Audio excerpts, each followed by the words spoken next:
y'all. Chilly this morning. I had a hot thought. Hot to thought. I think I'm going to change my name to Hot to Thought. I like that. And, I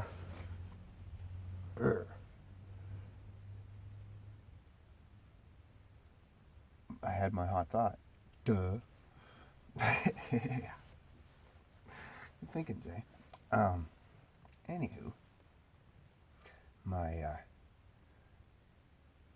conversation this morning was with somebody whom wanted to talk about spirituality and how they always talk about karma, almost all of them. She was talking about psychics.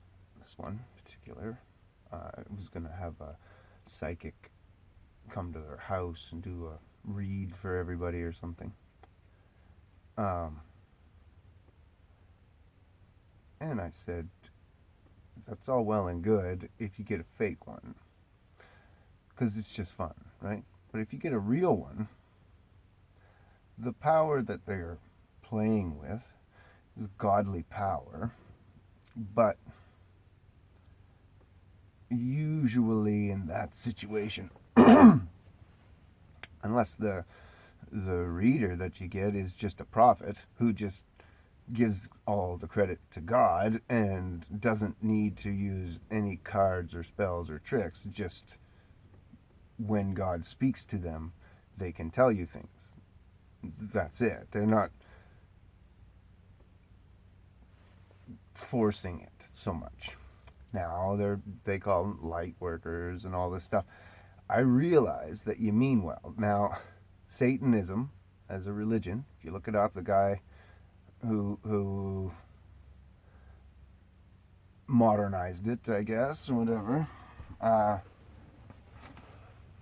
taught it most recently, taught it throughout the 60s and stuff. I think his son took over. Anyway, Satanism is very friendly, thoughtful towards others. A lot of the things that are in the Bible are also in the Satanic Bible, because you're manipulating God's power that he left here on earth in a satanic way. So it's a good power that you're working from. It's just that you got to do a bunch of good in order to be able to do the bad or the whatever, right? To do the spells and make them work and all that stuff. And it's a very fine line. And they don't believe in a Satan. They believe in good and evil and probably karma a bit and things like that. Karma disproves itself. Just look around the earth, bad people do very well on this earth. So you can't then say that karma's dished out evenly throughout the cosmos or whatever. It's stupid. But my real thought was, these people are trying to read the stars and planets and the universe and figure it all out and figure out what the messages are and all that kind of stuff. But they're looking at it from a heliocentric position. So it's the same. For an analogy, the analogy would be if we were looking at a computer and we were trying to figure out how it works. Let's say we didn't know, right? Technically, we know it's all circuits and electricity put in, and then the circuits push the buttons and do the things that are needed to make reactions, right?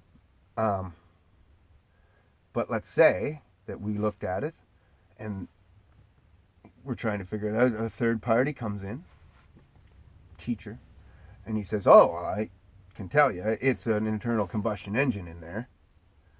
So you can start from there, right? It runs like a car.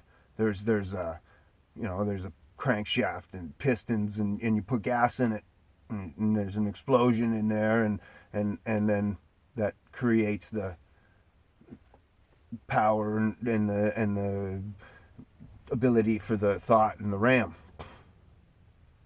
And then we went at it from that thinking of an internal combustion engine, looking at a computer and trying to figure out what the computer's saying and what it's doing and how it works and blah blah, right?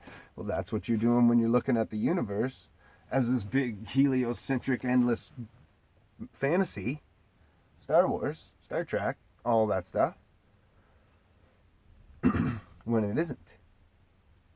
All those lights are just on a dome. The stars. God's sitting right on top. He could probably make new ones anytime he wants just by poking a little hole. We've seen them get the shooting stars get put out and stuff. Unless there's readings of that being angels moving to and fro. But we never see them go back up. So I don't think that's quite what it is. But it's all on his dome. Right? He could just be taking in his pen and making a little line on the dome, and we see it as a shooting star.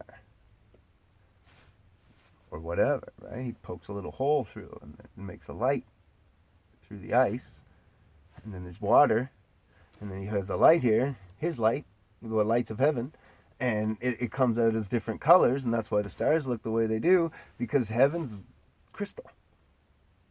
It's all light. It's all fire and crystal and unexplainable fire. It's not fire. That's just how they explained it. In the end times, they talk about fire raining down from the heaven. That's missile attacks. Just so you're clear on that. And right now, Ukraine and everything's getting blasted up. I think it might have to get to the promised land before it makes a huge impact or whatever.